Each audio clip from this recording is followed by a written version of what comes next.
नमस्कार मेरे प्यारे भाई एवं बहनों, आप सभी को बता दूं कि बिहार में चुनाव होने वाले हैं और इस चुनाव को लेकर जितनी भी बड़ी पार्टियां हैं वो लोग पूरी तरीके से मेहनत में जुट चुके हैं और लोगों को लुभाने के लिए तरह तरह के बातें कर रहे हैं।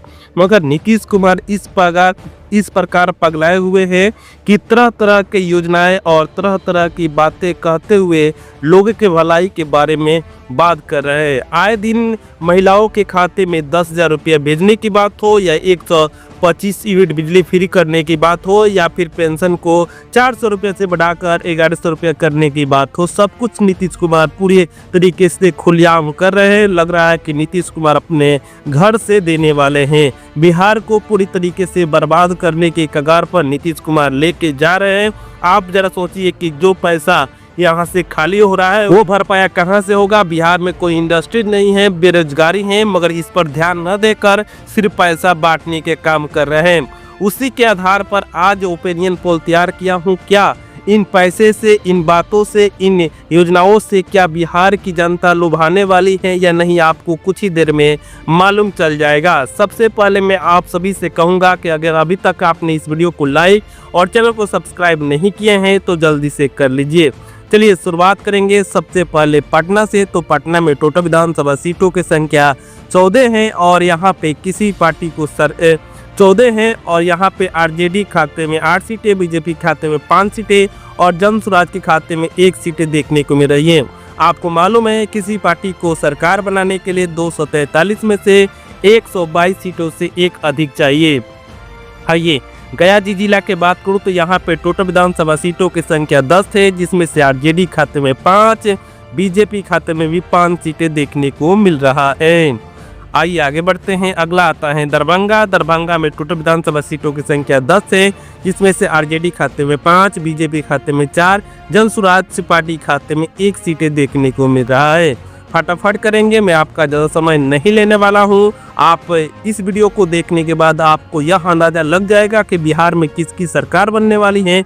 और हमने जो ये ओपिनियन पोल तैयार किया गया है, लोगों के बीच जा जाकर जनता से पूछ कर और सोशल मीडिया पर लोग किसको पसंद करें उसके आधार पर ये ओपिनियन पोल तैयार किया गया है। जी हाँ दोस्तों, अगर आज का ये ओपिनियन पोल अगर आप सभी देख लेते हैं तो आपको मालूम चल जाएगा कि बिहार में किसकी सरकार बनेगी। वहीं देख लीजिएगा औरंगाबाद में टोटल विधानसभा सीटों की संख्या 6 है और यहाँ पे आरजेडी खाते में 4 सीटें, बीजेपी खाते में 2 सीटें और जन स्वराज पार्टी खाते में 1 सीटें देखने को मिल रहा है। इसी के साथ हम आगे बढ़ते हैं। भोजपुर जिला की बात हो तो भोजपुर में टोटल विधानसभा सीटों की संख्या 7 है, जिसमें से बीजेपी खाते में 2 सीटें, आरजेडी खाते में 4 सीटें, वहीं जन स्वराज के खाते में 1 भी सीट नहीं मिला है। आप सभी यहाँ पे देखिएगा ऊपर तो अभी तक 243 में से 51 सीटों का ताज़ा ओपिनियन पोल आ चुका है, जिसमें से बीजेपी गठबंधन के खाते में 26 सीटें, वहीं आरजेडी गठबंधन के खाते में 21 सीटें और जन स्वराज पार्टी खाते में 1 सीटें और ओवैसी के पार्टी में 1 सीटें देखने को मिल रहा है।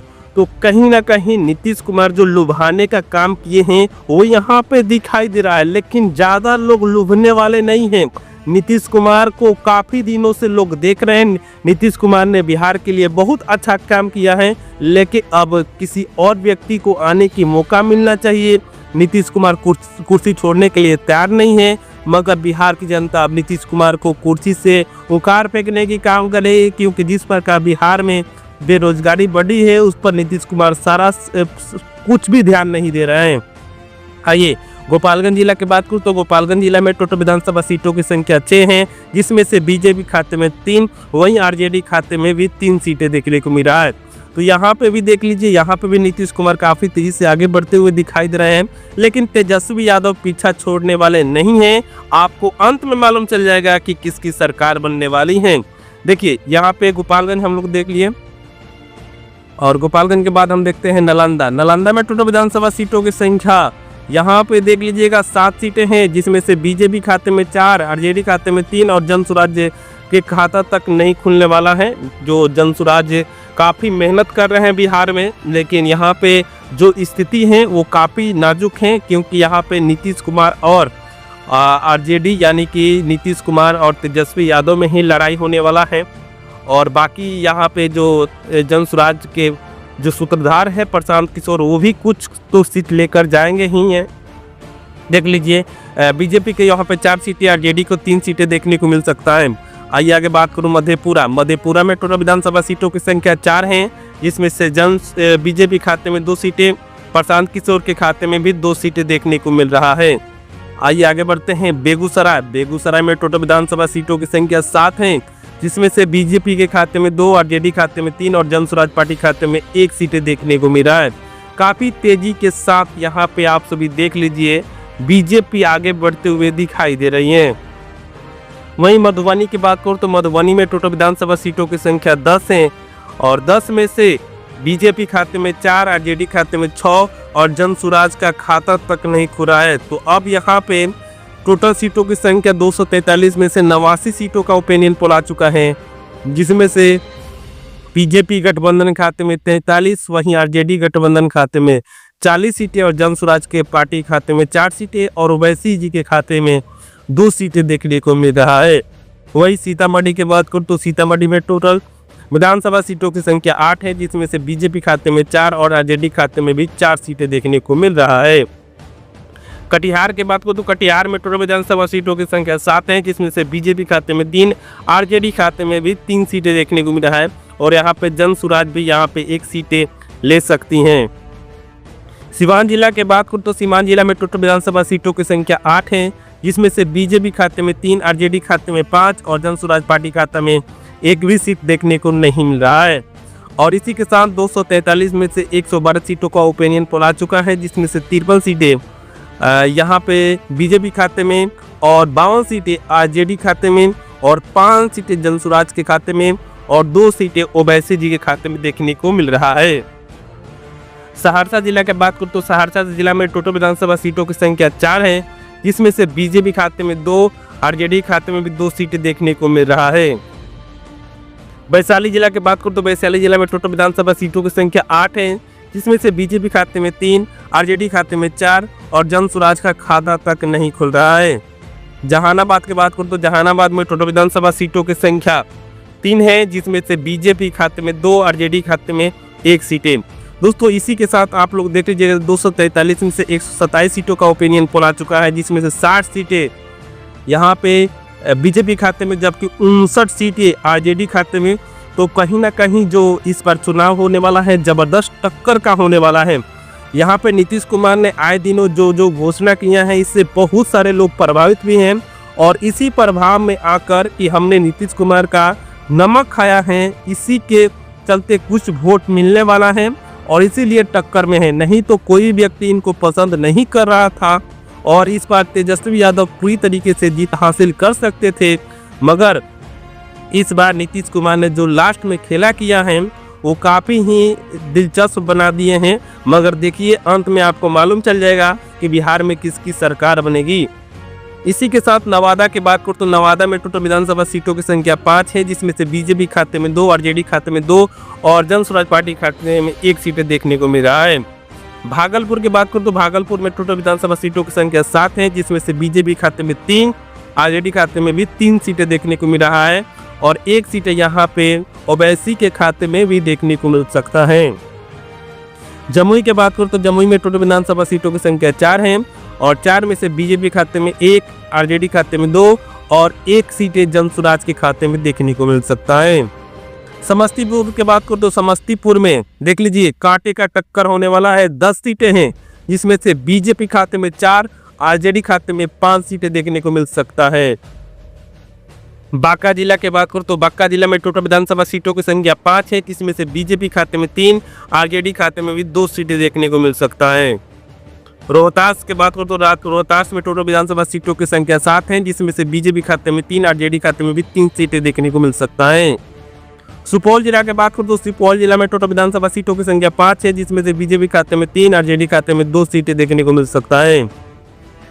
पूर्वी चंपारण की बात करूँ तो पूर्वी चंपारण में टोटल विधानसभा सीटों की संख्या 12 है, जिसमें से बीजेपी खाते में 3, आरजेडी खाते में 8 और जन स्वराज पार्टी खाते में भी 1 सीट देखने को मिल सकता है।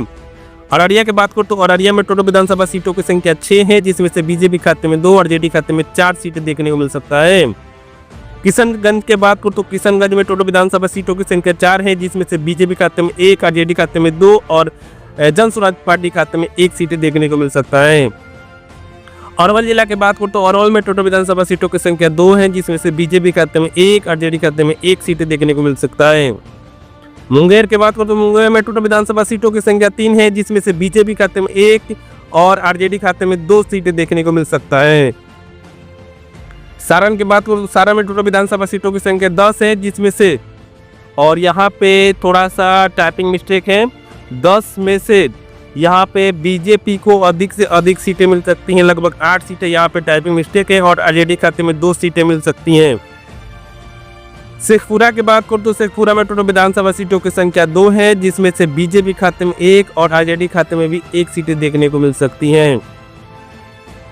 चलिए मुजफ्फरपुर की बात करूँ तो मुजफ्फरपुर में टोटल विधानसभा सीटों की संख्या 11 है, जिसमें से बीजेपी खाते में 2 और आरजेडी खाते में 8 सीटें और जन स्वराज पार्टी खाते में 1 सीटें देखने को मिल सकती हैं। इसी के साथ 243 में से 222 सीटों का ओपिनियन पोल आ चुका है, और ये जो ओपिनियन पोल है वो सभी लोगों से पूछ कर कि आप किसको वोट करेंगे, और सोशल मीडिया में आपका कमेंट को देखकर कि आप किसको पसंद कर रहे हैं उसके आधार पर ये ओपिनियन पोल तैयार किया गया है। तभी तो यहाँ पे 52 सीटें बीजेपी खाते में, जबकि 110 सीटें आरजेडी खाते में और 12 सीटें जन स्वराज के खाते में और 6 सीटें ओवैसी जी के खाते में देखने को मिल रहा है। वहीं पूर्णिया की बात करूँ तो पूर्णिया में 7 सीटें हैं, जिसमें से बीजेपी खाते में 3 और आरजेडी खाते में 3 और जन स्वराज पार्टी खाते में 1 सीटें देखने को मिल रहा है। बक्सर की बात करूँ तो बक्सर में टोटल विधानसभा सीटों की संख्या 4 है, जिसमें से बीजेपी खाते में 1 और आरजेडी खाते में 3 और जन स्वराज पार्टी खाते में 1 सीटें देखने को मिल रहा है। पश्चिम चंपारण की बात करूं तो पश्चिम चंपारण में टोटल विधानसभा सीटों की संख्या 9 है, जिसमें से बीजेपी खाते में 2, आरजेडी खाते में 8 और जन स्वराज पार्टी खाते में 1 सीटें देखने को मिल रहा है। इसी के साथ सीवर में 1 सीट है और 1 का 1 सीट है आरजेडी खाते में देखने को मिल सकता है। अंतिम जो जिला है लखीसराय में टोटल विधानसभा सीटों की संख्या 2 है, जिसमें से बीजेपी खाते में 1 सीटें और आरजेडी खाते में 1 सीटें भी देखने को मिल सकता है। इसी के साथ 243 में से 243 सीटों का ओपिनियन पोल आ चुका है, जिसमें से नीतीश कुमार के खाते में यानी बीजेपी गठबंधन खाते में 99 सीटें, जबकि आरजेडी खाते में कांग्रेस गठबंधन के खाते में 124 सीटें महागठबंधन यहाँ पे चुनाव जीतती हुई दिखाई दे रही है। किसी पार्टी को सरकार बनाने के लिए 122 सीटों की आवश्यकता है, और 122 सीटों का आंकड़ा यहाँ पे आरजेडी ने पार कर लिया है। वही जन स्वराज के खाते में 14 सीटें और ओवैसी जी के खाते में 6 सीटें देखने को मिल रहा है। तो कहीं ना कहीं जो इस बार का चुनाव होने वाला है काफी दिलचस्प होने वाला है। नीतीश कुमार तरह तरह के घोषणा कर रहे हैं, और इस बीच तेजस्वी यादव जी जान लगाकर मेहनत कर रहे हैं और लोगों को उम्मीद जगाने की कोशिश कर रहे हैं कि सरकार इस बार बदलना है। और काफ़ी लोग नीतीश कुमार के प्रभाव में आकर, नहीं तो नीतीश कुमार को इतना वोट नहीं मिलता, इतना सीट नहीं मिलता। आपके नज़र में आप किसको वोट करेंगे, बिहार के अगले मुख्यमंत्री किसको देखना पसंद करेंगे, आप हमें कमेंट बॉक्स में ज़रूर बताइएगा। बहुत बहुत